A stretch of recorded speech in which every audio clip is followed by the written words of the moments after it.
제가 고등학교 2학년 때까지 문과였는데요. 이제 고등학교 3학년 때 이과로 전과를 했습니다. 이제 드문 경우예요. 이과에서 문과로 이제 1년 2학년 때 해보고 나는 이제 문과로 가야겠다 이렇게 하는 친구들은 좀 있었는데, 이 문과에서 이과로 가는 사람은 저희 학교에서도 제가 유일했습니다. 왜냐하면 이과로 가면 이제 수학 공부 범위가 2배 이상 늘어났어요. 지금도 그런지 모르겠지만 거기에는 이제 미분과 적분 듣기만 해도 무거워지는 단원인데요. 그리고 벡터 이런 만만치 않은 단원들이 포함되어 있었고, 이제 과학 탐구 과목 같은 경우도 뭐 물리 2, 화학 2, 생물 2, 지구과학 2 이런 과목을 2개 이상 선택해야 되는데요. 이런 내용들은 이전 과학적인 지식들이 기초가 되어 있지 않으면 이해하기가 되게 어려웠어요. 따로 공부만 해서 될 일이 아니었기 때문이죠. 그리고 제가 전과를 이제 시작을 해서 공부를 시작을 했는데 참 쉽지 않았습니다. 이제 화학 2 선택했는데요. 화학식 배우는데 이 새로운 언어 배우는 것 같았어요. 난감했습니다. 이렇게도 보고 저렇게 봐도 이 문제들이 뭘 얘기하고 있는지조차 이해하기 어려웠습니다. 이제 그렇게 이제 입시 공부 제가 해나가고 있을 그 시기에는요, 이제 인터넷 강의가 되게 붐이었어요. 강남 대치동을 중심으로 해서 이제 스타 강사들이 인터넷 강의를 녹화했고요. 이를 온라인에서 파는 방식으로 입시 사교육 열풍이 한창 불고 있던 때였습니다. 저도 친구의 추천 받아가지고 그 유명하다는 스타 강사 강의를 접했습니다. 이름도 아는데요, 여기서 밝히진 않을게요. 신세계가 열리더라고요. 얼마나 쉽게 강의하는지. 분명 같은 내용을 배우는 건데 이제 과학 원리의 핵심을 아주 명쾌하게 짚어가면서 강의가 이어졌습니다.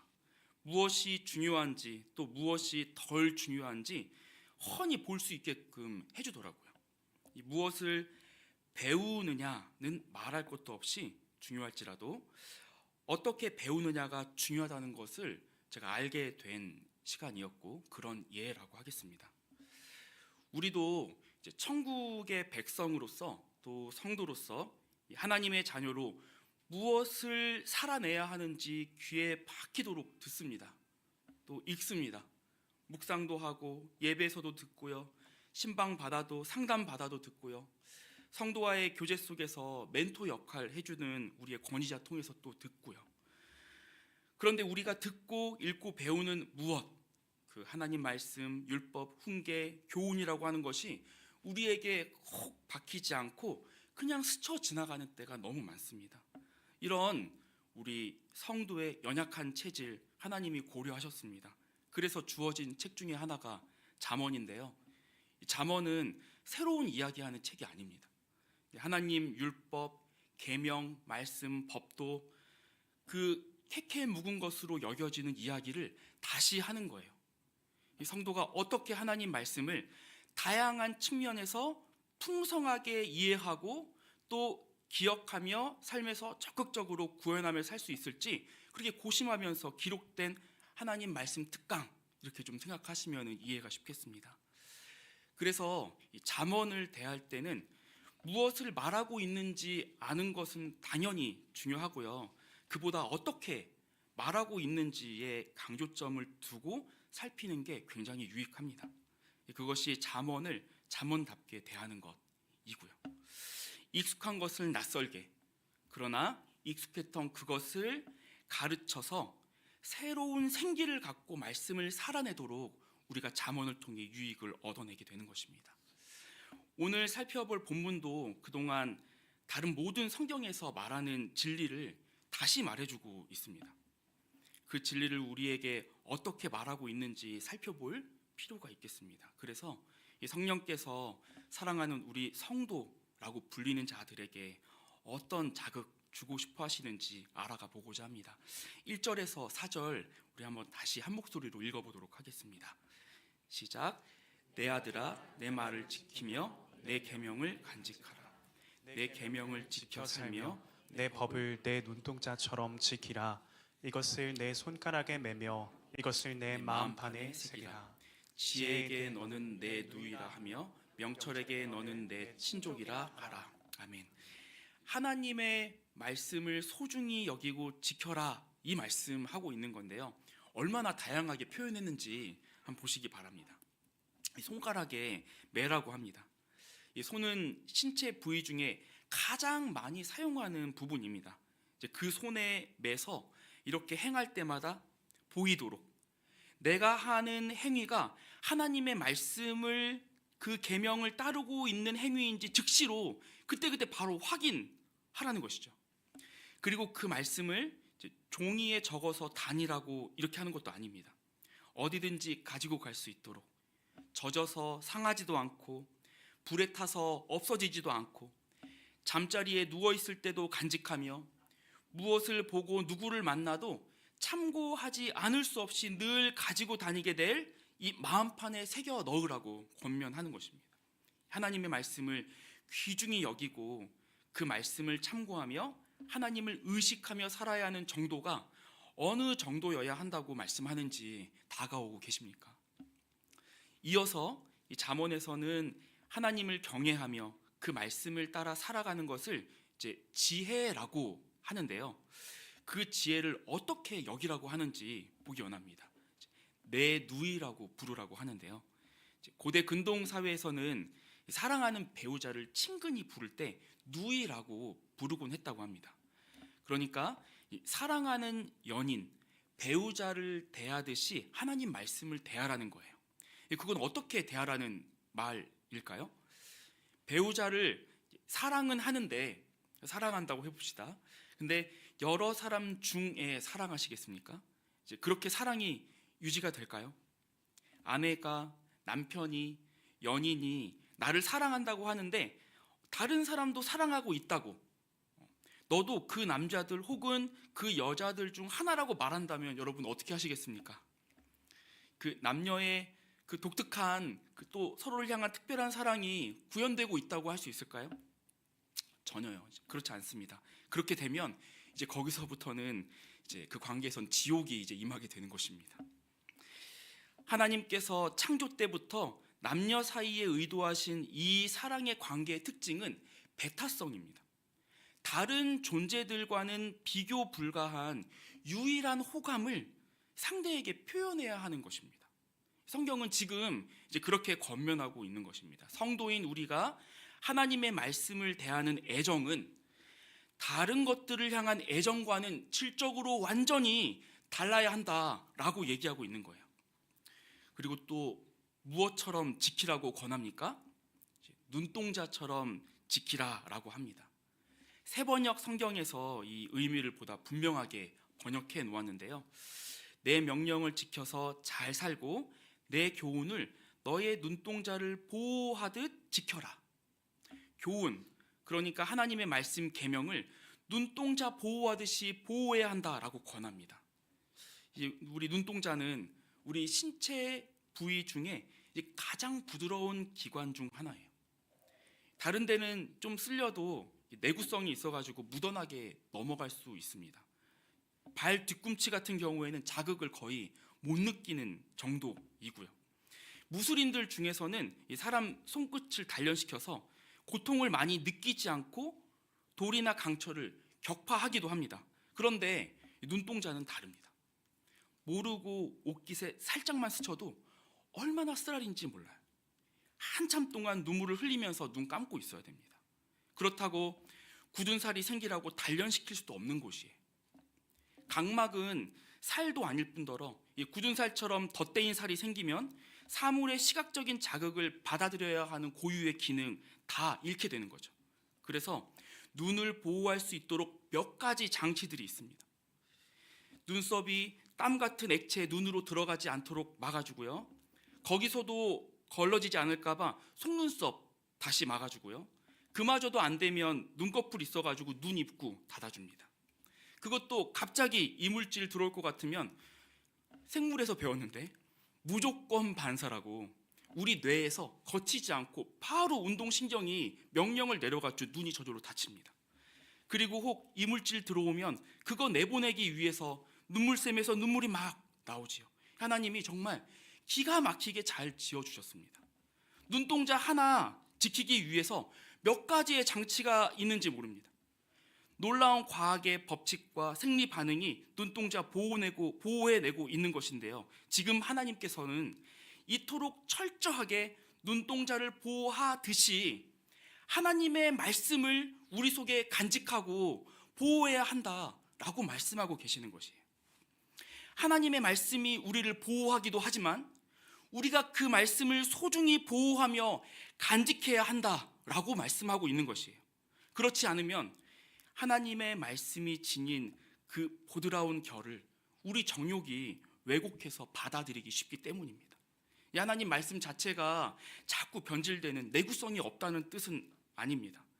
하지만 마음밭에 떨어진 말씀이 가시와 찔레에 막혀 결실하지 못하듯이 하나님 말씀은 변함이 없을지라도 말씀을 소중히 품는 태도 없이는 우리 속에서부터 결실하는 진실하고 내적인 생명의 삶, 그거 나올 수 없다는 말이에요. 그렇기에 세심한 주의를 기울여서 하나님 말씀을 소중하게 여기고 다루고 품어야 하는 것입니다. 하나님께서 잠언을 통해 계명과 말씀을 소중히 여겨야 한다는 것을 얼마나 풍성하게 말씀하고 계시는지 우리가 봐야 하는 것입니다. 이것을 이제 뭐라고 요약해야 될지도 모르겠어요. 도리어 요약하는 것이 이 풍부함을 해치지 않을까 염려가 됩니다. 하지만 꼭 기억하시기 바랍니다. 첫 번째 포인트인데요. 같이 한번 읽어주시면 감사하겠습니다. 시작. 하나님의 성도는 하나님의 계명 말씀을 그 무엇보다 소중히 여겨야 합니다. 아멘. 여기서 그 무엇보다 소중히 여겨야 한다는 것이 앞에서 강론한 모든 내용을 지칭하고 있는 것입니다. 다른 대상을 사랑하는 것과는 질적으로 다른 애정을 가지고 말씀을 대해야 한다는 것이고, 우리 일상 매 순간에 우리의 행위와 동시에 하나님 말씀을 의식하자는 얘기고, 세상의 유혹과 우리의 탐심이 말씀의 원형을 왜곡시켜 받아들이지 않도록 지극히 소중하게 여기면서 삶에서 구현하려고 애써야 하는 것이라는 겁니다. 이것이 잠언을 통해 하나님께서 여러 번 강조하고 있는 메시지인데요. 하나님을 두렵고 떨림 가운데 사랑하는 것이 지혜라고 잠언은 재차 말해주는데, 그 지혜를 이루는 삶에서 첫째 되는 강령이 바로 하나님 말씀을 대하는 태도다라고 하는 것입니다. 그 태도는 무엇보다 소중한 보물로 하나님 말씀 대하라고 권하는 거죠. 이제 저자는 계속해서 특강을 이어가는데요. 이어서 드라마 한 편 보여주는 것 같습니다. 자, 함께 보려고 하는데요.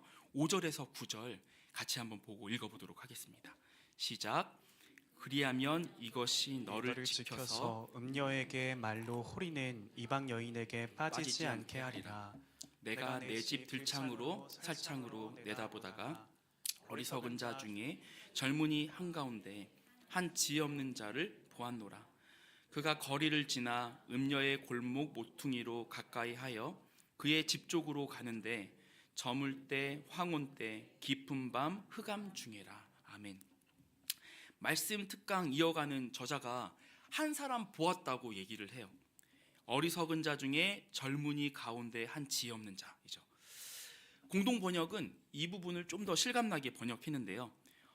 어수룩한 젊은이들 가운데 한 지각 없는 철부지가 눈에 띄더라, 이렇게 번역해요. 지혜를 모르는 순진한 남자들 중에 한 사람이 이렇게 쫙 클로즈업 되는 거예요. 이 철이 덜 들었습니다. 세상 물정 모르고요. 자신에게 뭐가 좋고 나쁜지 분별을 못합니다. 자기 행동이 어떤 결과 불러일으키는지 충분히 심사숙고하는 훈련이 안 되어 있는 사람입니다. 이야기를 해주는 지혜자가 창문 이렇게 내다보았는데 이 사람이 보이더라는 것입니다.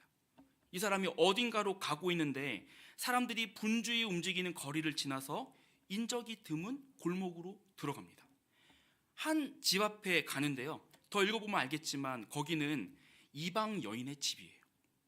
해가 뉘엿뉘엿 져갈 때, 어둑어둑해질 때 그 남자가 거기로 가더라 얘기하는 거예요. 이 사람의 결국이 어떤지 이 이야기의 말미에 아주 분명하게 알려줍니다. 잠언 7장 26절 27절인데요. 제가 한번 읽어보겠습니다.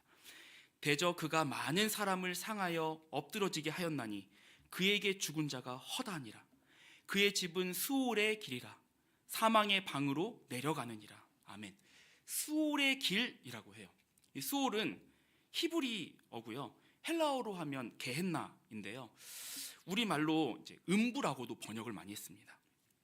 우리 인간이 육체의 죽음을 맞이해서 영혼과 육체가 분리되면 이제 구원을 얻지 못하는 자들이 예수님의 재림 때 지옥이 완성되기 전에 지옥의 맛을 영혼으로 온전히 감각하는 곳, 그것이 바로 음부, 게헨나, 스올입니다. 죽는다는 것, 그냥 단순히 육체적으로 죽었다 그 끝이 아니라 그 끔찍한 고통이 불붙는 지옥으로 갔다 이렇게 얘기하고 있는 거예요. 이게 얼마나 끔찍한 일입니까? 그런데 이런 끔찍한 결말로부터 보호받을 수 있다라고 해요. 5절인데요. 같이 한번 읽어보겠습니다. 시작. 그리하면 이것이 너를 지켜서 음녀에게 말로 호리는 이방 여인에게 빠지지 않게 하리라. 아멘. 앞서 살펴본 대로 하나님의 말씀을 다른 무엇보다 소중히 여기며 생활하면 그 말씀이 이 끔찍한 길로부터 우리를 보호한다 하는 거예요. 눈동자처럼 우리가 보호하여 간직한 그 말씀이 우리를 보호한다 라고 얘기하는 것입니다. 그런데 우리가 그 계명 지키는 일을 방해하는 적이 있습니다. 이방 여인이라고 표현된 존재인데요. 앞서 잠언 저자는 지혜를 내 누이, 배우자로 여기라고 권했습니다. 이 음녀 혹은 이방 여인은 이 지혜를 대적하는 존재로 그리고 있고요. 물론 잠언은 젊은 남자를 주요 청중으로 여기면서 실제 이방 여인, 음녀 조심해야 한다고 볼 수 있겠지만 지혜를 여인으로 의인화하며 곳곳에서 말하고 있는 것 볼 때 여기서도 단순히 이방 여인 그 자체라기보다 좀 더 확장된 의미로서 하나님의 계명을 쫓지 못하도록 시험하는 존재로 보는 게 훨씬 더 타당하고 유익합니다. 위에서 이 음녀가 한 사람을 어떻게 지옥으로 끌고 가는 과정 봤는데 이 과정을 5절에서는 한 단어로 또한 표현하고 있습니다. 호리는 이렇게 표현했는데요. 이 호린다는 거 히브리어로는 하말크라는 단어가 사용되었는데요. 아첨하다, 마구 칭찬하다, 알랑거리다, 치켜 세우다 이런 뜻 가지고 있습니다. 한 사람을 추락시키는데 지혜의 대적자가 사용하는 전략이 무엇인지 말해주는 거예요. 망하는 길인 줄 알았는데 그 길 걸어갈 사람이 있겠습니까? 모르고 가는 것입니다. 어떻게 모를 수가 있는 거죠? 하말크로 현혹되기 때문이에요. 뭔가가 마구 칭찬하고 치켜 세워주고 아첨하면서 다가오면 우리 속에 지혜가 자리 잡고 영향을 발휘하지 못하도록 허영심이 부추겨지는 것입니다. 이것이 바로 원수의 책략입니다. 마귀는 우리의 허영심에 호소하기 때문이에요. 화려하고 찬란하고 이전에는 전혀 꿈꿔보지 못한 뭔가 새로운 것, 막 이전과 다른 내가 될 것 같고 그런 새로운 나를 만날 것 같고 그 누구도 알지 못했던 나의 새로운 면모들이 드러나서 남들 코를 납작하게 해줄 수 있을 것 같은 이상한 쾌감 같은 거, 그게 자극되는 거죠. 물론 이런 기대감에 부푼 새로운 시도들이 유익할 수 있습니다. 많은 믿음의 선조들이 그런 기대감 갖고 자신에게 익숙하던 것 떠나서 믿음의 길 떠났죠. 그렇지만 그들을 들뜨게 한 건 하나님의 말씀과 약속이었습니다. 그들은 허영심을 따라 움직이진 않았습니다. 아브라함의 믿음의 여정 여러분 기억하십니까? 그는 하나님의 말씀과 약속을 따라 익숙하던 본토 친척 아비집 떠나서 하나님이 지시한 땅으로 갔는데요. 그러나 그가 가는 곳을 정확히 알지 못했습니다. 성경은 그가 갈 바를 알지 못하고 갔다고 합니다. 하나님을 향한 기대감은 있을지 몰라도 허영심의 마음을 한 곳도 내주지 않았던 것이죠. 그는 도리어 하나님의 말씀을 따라 하나님께서 약속의 씨로 주신 비전의 아들 이삭, 그 이삭 드렸던 것이죠. 그 허영심을 자극할 수 있는 최고의 재료가 될 수 있는 그 아들 번제로 바치고자 했습니다. 허영심이 비집고 들어갈 틈 마련하지 않은 것이죠. 그리고 그는 오히려 허영심이 들어오기 전에 철저하게 차단하고자 했습니다.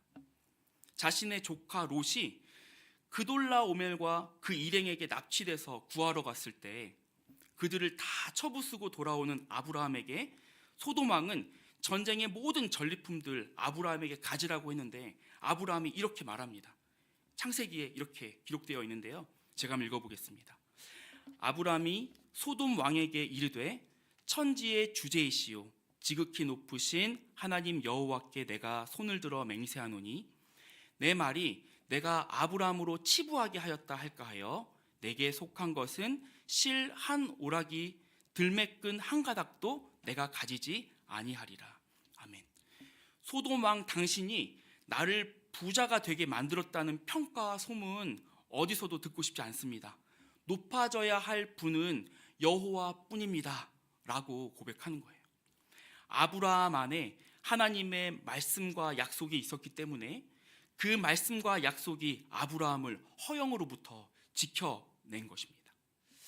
다시 말씀드립니다. 허영으로부터 우리를 지켜내야 하는 것입니다. 하나님께서는 십자가보다 영광스러운 길을 개척하도록 우리를 자극하시지 않습니다. 이미 그 길이 완전하기 때문입니다. 그래서 주님은 십자가를 도리어 감당하라고 하시죠. 잠깐 빛나고 마는 헛된 영광, 세상이 유혹하는 그런 영광 아니라 진짜 영광으로 이끄시는 겁니다. 고난은 인내를 낳고 인내는 연단된 인격을 낳고 그 인격이 우리에게 한없이 사랑을 부어주시는 성령으로 말미암아 영원한 소망되는 그 자리에 우리를 두시는 것입니다. 그래서 이 땅에서도 그리고 천국에서도 영원히 밝게 빛날 영혼을 우리 안에 조각해 나가는 것입니다. 하나님께서 우리에게 약속하신 영광은 이런 영광입니다.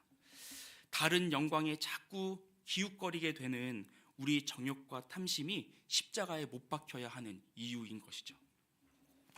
남들이 좀 알아주지 않고 깔보고 그래도 괜찮은 것입니다. 그것이 우리의 진짜 영광을 조금도 상하게 할 수 없기 때문입니다. 하나님께서 부르시고 보낸 자리 묵묵히 감당하면서 어제보다 오늘 우리의 영혼이 믿음으로 고양되고 있다면 하나님께서 우리를 작게 보시겠습니까?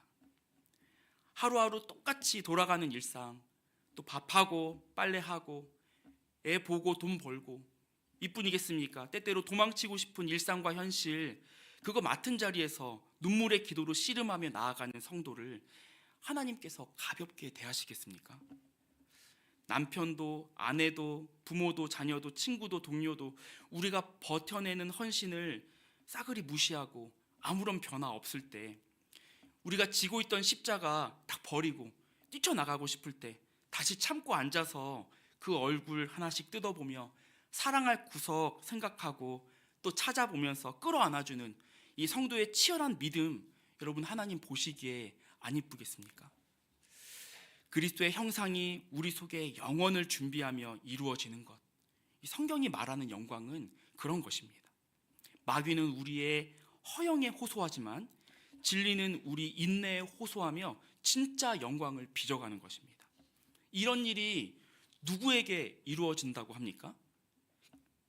그리하면 이것이 너를 지켜서, 하나님의 말씀 계명을 그 마음판에 새긴 자에게, 그 새겨진 말씀이 우리의 허영을 부추기며 우리 탐심과 정욕을 자극하는 마귀와 세상으로부터 지켜준다고, 영원한 죽음과 그 생명으로부터, 세력으로부터 지켜준다고 얘기하고 있는 것입니다. 이 두 번째 포인트입니다. 함께 읽어보도록 하겠습니다. 시작. 하나님의 성도는 계명 말씀을 통해 허영을 자극하는 세상으로부터 보호될 수 있습니다. 아멘. 말씀이 마음에 잘 박혀 있어야 합니다. 그 말씀이 마음에 역사함이 없는 사람을 두고 잠언에서는 어리석은 자, 지혜 없는 자, 철부지라고 얘기하는 것입니다. 돈 없다고 불행한 인생 되는 게 아닙니다. 인기와 명성, 이런 모든 것들은 있다가도 없고 또 없다가도 있고 하나님이 때에 따라서 주시기도 하고 거두어 가시기도 하는 것들입니다. 이런 게 없다고 어리석다고 하지도 않으십니다. 그런데 지혜가 없으면, 하나님의 말씀이 없으면, 그 말씀이 우리 마음에서 운동력 있게 움직여지지 않으면 이제 그건 정말 희망 없고 소망 없는 상태가 되는 것입니다. 성경이 답이 안 나오는 상태라고 얘기하는 것입니다. 돈 없다고 울 일이 아닌 것입니다. 내가 원하는 거 안 이루어졌다고 낙심할 게 아니라 돈 벌 지혜, 다시 도전할 새 힘, 그 근원적인 생명의 힘을 우리가 구해야 하는 것이죠. 그게 없을 때 우리의 가슴을 찢으며 우리가 울 수 있어야 하는 것입니다. 하나님의 존귀한 성도 여러분, 오늘 전해드린 말씀은 새로운 이야기가 아닙니다. 성경 곳곳에서 들려주고 있는 말씀입니다. 하나님께서 잠언을 통해 전해주시는 권면을 귀 기울여 들으실 수 있길 바랍니다.